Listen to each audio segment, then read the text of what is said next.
What's up, Iron Fathers? How do you deal with the loss of your best friend? And how do you remember them with each particular birthday or maybe even the day of their passing? What's up, y'all? This is Dev of the Iron Father, and today is always a special day. It always has been, because as I've mentioned before on other shows, we did not celebrate holidays like other people. I didn't care about Memorial Day and all those other days. I mean, I get it. I know the Hallmark holidays and I know the significance of them.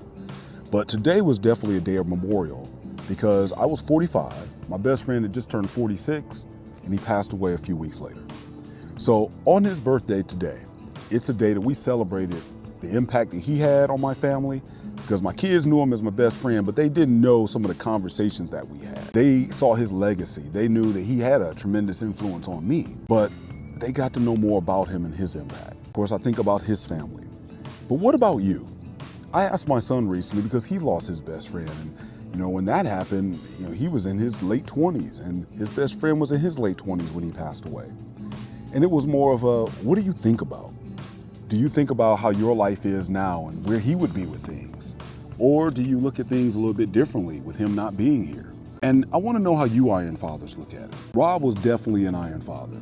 As a matter of fact, Robert always said, Dev, one day I want to write one of just the pinnacle works on Black fatherhood. So in a way, Iron Father is just even a continuation of that legacy of a topic that he and I talked about for so many years. I met this dude in 7th grade. It goes to show even the power of some friendships that you think aren't going to last long. They end up molding and shaping the man that you are. Rob shaped many of us fellas. And so many times we celebrate people that, they never knew we even existed. So many times we show up at funerals of people that we didn't even like. But yet, what do you do when it's your best friend? It's one thing to be a family member, but Iron Fathers, I want to know, how do you honor the passing of your best friend? That's how I honor Rob, incorporating him into the family. And every time this day comes along, I think about the life that I'm living now and where I'm at now. What will we be chopping it up about? I also wonder, I need to get out here and grasp the life that I have, regardless of what's going on, because at least I'm seeing another day. Rob's not here to see another day. So in the grand scheme of things, I got work to do, because I'm out here in this great land of the AZ, and Rob was like, Dev, you're not moving out west. But I think even he would agree, like, man, pretty much everything you said you were going to do, you've done it. Hey, shout out to Raven too on that. Said I was gonna get me another Mustang. So, how do you honor, how do you remember your best friend that has passed away?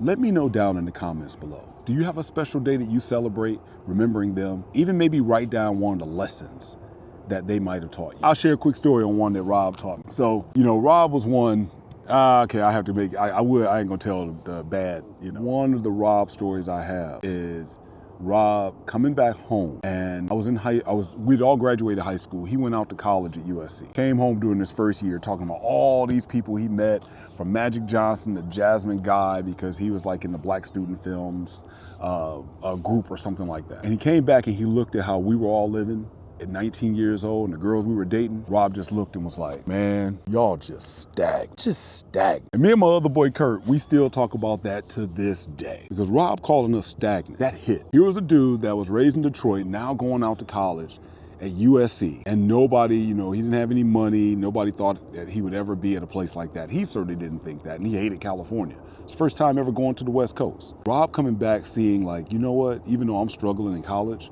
I'm still doing better than y'all do nothing, dude, because your life is stagnant. And after that point, to this day, Brother Dev still does not want to be stagnant. That's my Rob story. What's the story that you have for one of your boys? So whenever I think about Rob not being here today, I have to ask myself, Dev, are you being stagnant? Are you stagnant in any part of your life? And actually, it gives me a chance to examine myself, because I don't want to be stagnant in my woman life, my financial life, or in my professional life, or even in my fitness life. I don't want to be stagnant in any area, and I owe a lot of that to Rob. So how do you honor your best friend? Let me know below. Please like, comment, share this video if you think somebody else may get some benefit out of it, may be able to help. And I hope you find a way to make a holiday out of your best friends, with your family, with your kids, because I'm going to assume your best friend helped make the man that you are and the father that you are to your family.